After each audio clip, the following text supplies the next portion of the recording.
Hey, it's Misty with Little Luxuries, and today I'm going to show you how I make a fun Easter bow using a Bodabra. So we're going to go ahead and get started. I do have my Bodabra. I've got some Chanel stems, a great pair of scissors because we all need that for our ribbons, and then I've selected 5 really fun Easter ribbons. And I used to get really concerned about mixing patterns and lines and polka dots and all of the things. But the truth is that actually makes a really fun bow. So I will tell you, do not get caught up in matchy-matchy or spend a long time picking out ribbons. It really will turn out to be a beautiful bow if you're using different shapes, patterns, polka dots, and all of the things, okay? I do have a zip tie here. For me, when I use my Bodabra, I put this right into the middle of the Bodabra.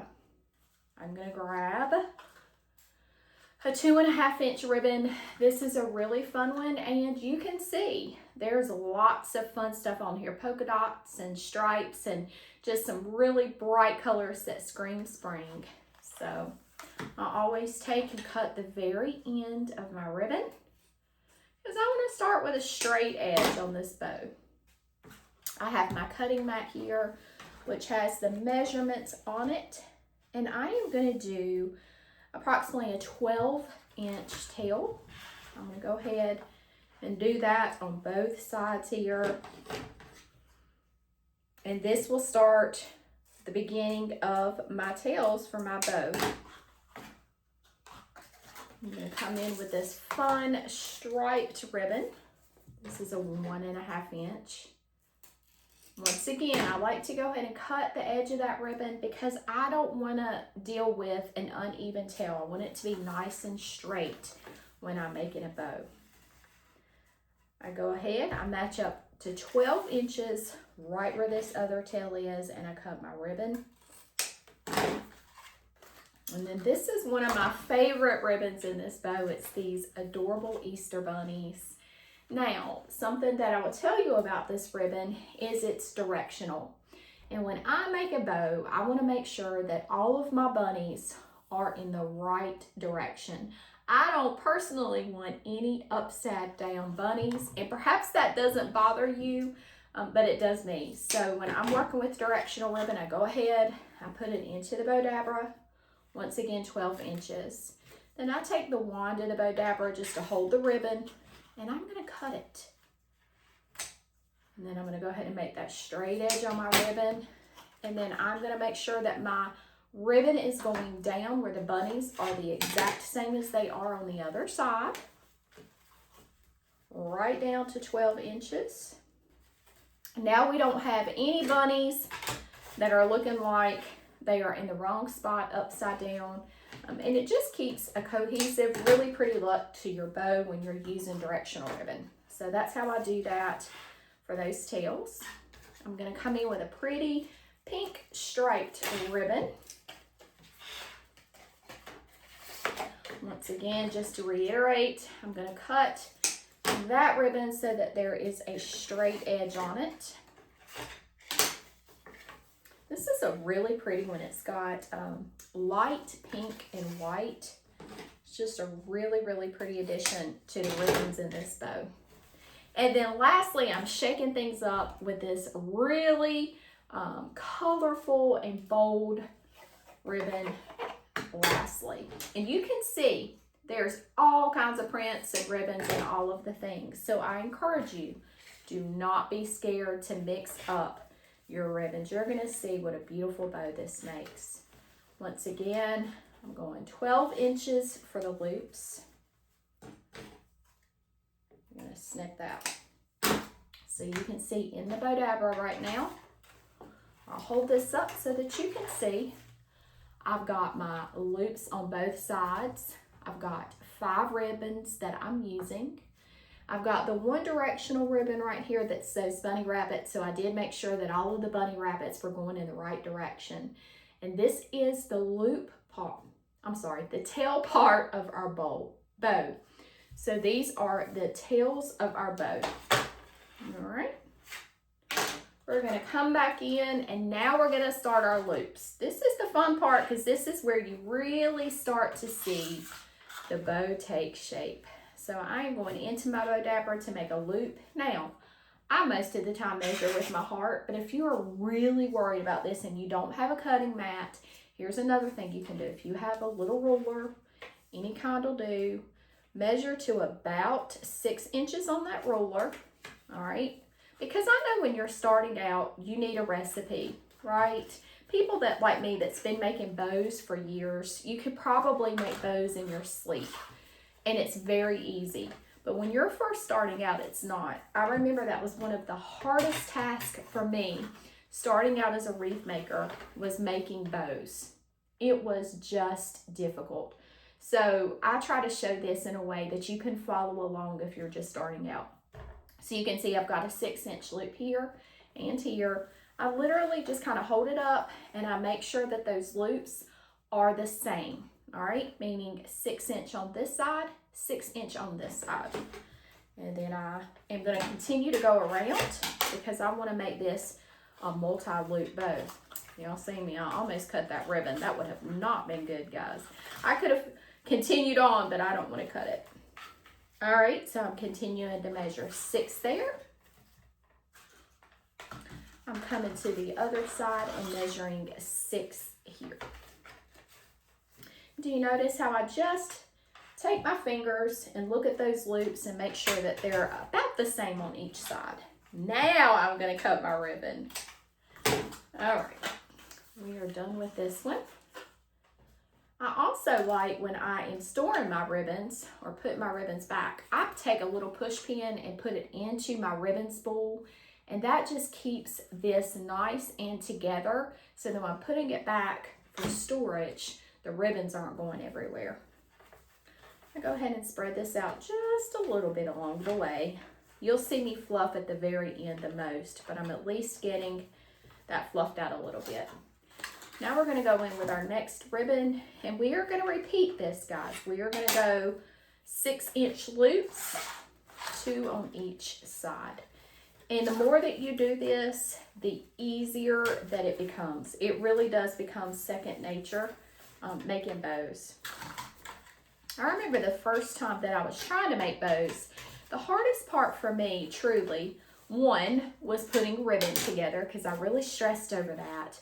But the other thing that was really difficult was just getting all of these ribbons to stay in place. But the more that you're making bows and home decor, the more that your hands just get trained and you have muscle memory, so your hands don't hurt quite as bad if you have arthritis and things like that, just because you've built up those muscles in your hands.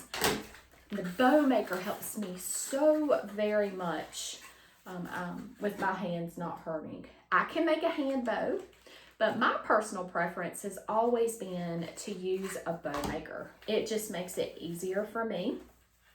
A lot of my wreath making friends, they do make bows by hand, and that is fantastic for them.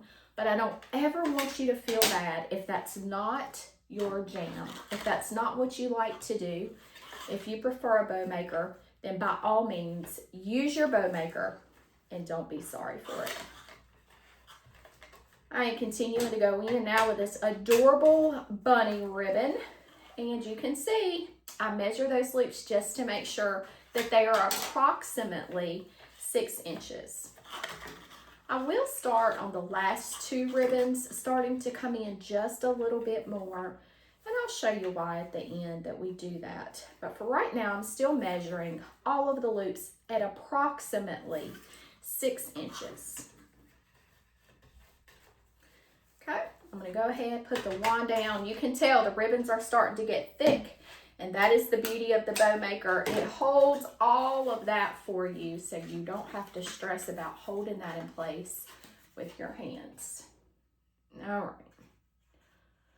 I'm now going to come in. I hope we have enough to finish these loops. I may have to grab my other roll. Let me do that just so we're prepared.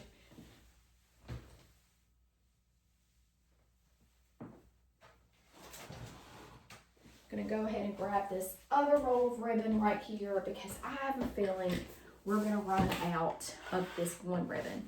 which actually I'll show what happens when you do. Can you see this is all that's remaining on the ribbon spool?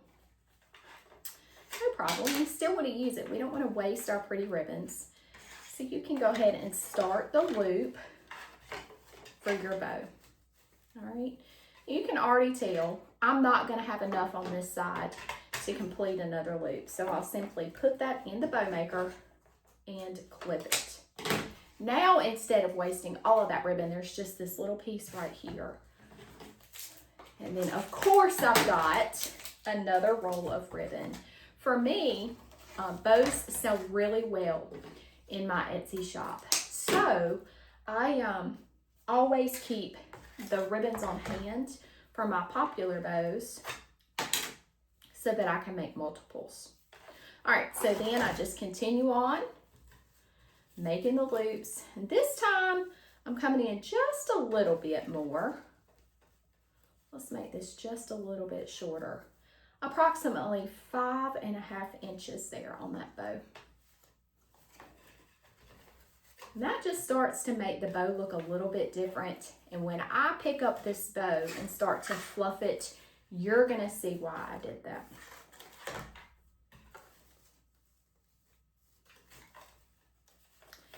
Twist this around and continue making these loops. We are almost there, guys. Not too much longer, and we're gonna have a beautiful completed Easter bow.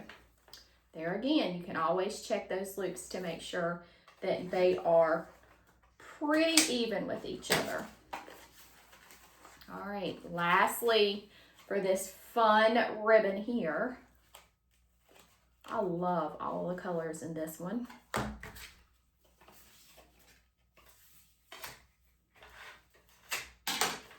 We're going to go in with this final ribbon. And on this final one, I'm coming in just a little bit. Remember, our original loops were 6 inches. This one's going to be a little bit shorter, around 5.5 or so. And there again, you can put the wand down in the Bodabra. You can pull up both of your loops to check, and that looks pretty good. So I continue, I'm going to twist my ribbon, make a couple more loops on each side.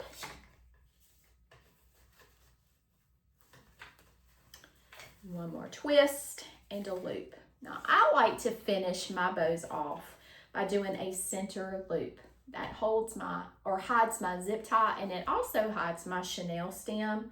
So I'm going to twist this ribbon, and then you are going to see, I'm going to take just a little bit of this ribbon, literally like I was going to make a loop, just like I was doing for the bow, but I don't. I just make a small little loop right here where a couple of my fingers can fit through. And I put the wand down, and that measures approximately 2 inches, that loop does. I cut the ribbon, and now my bow is complete. I'm going to use the wand to squish down all these ribbons. Then I'm going to take and very carefully start to pick up on the bow and zip tie this in. Now, when you first start to do this, if you are new, it can be a little bit frustrating. And listen, you may not get it on the first try, and then your ribbons might go everywhere, and it just might not be what you anticipated, but you will get there. So, we need a pair of snippers right here.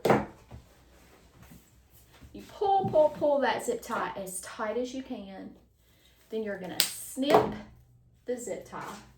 And now you can see we have, it's already a pretty bow, but we need to fluff this. This is where the magic happens on a bow. So we're gonna go ahead and start to fluff out these bow loops, just like this. And I am literally taking 2 fingers. Some people like to use these 2 fingers. Some like to use their 2 inside fingers, whatever you're comfortable with.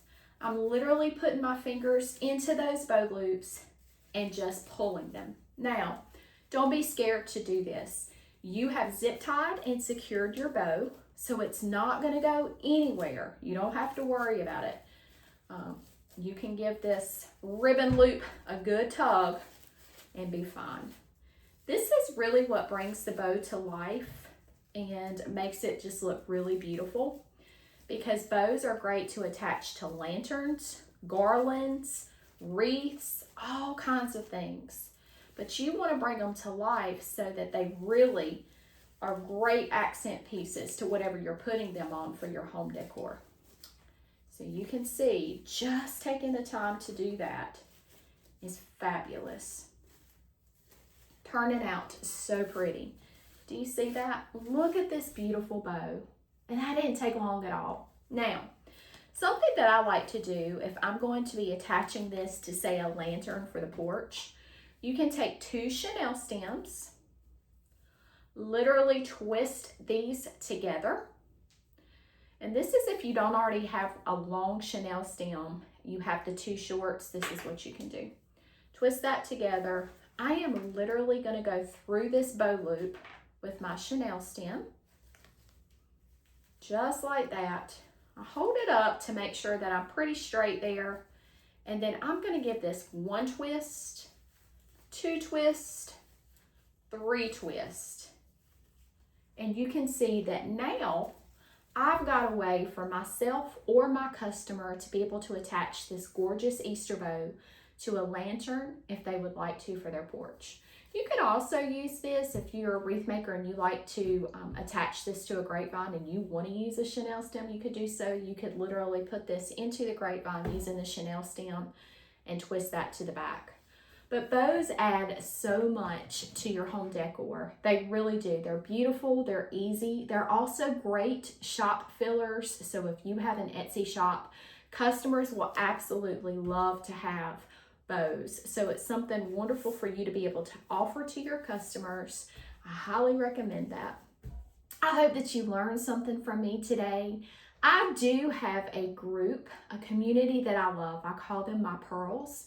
And our community is called the Pearl Circle. You are welcome. We have so many people in there that are trying to turn their side hustle or their hobby into a full-time business.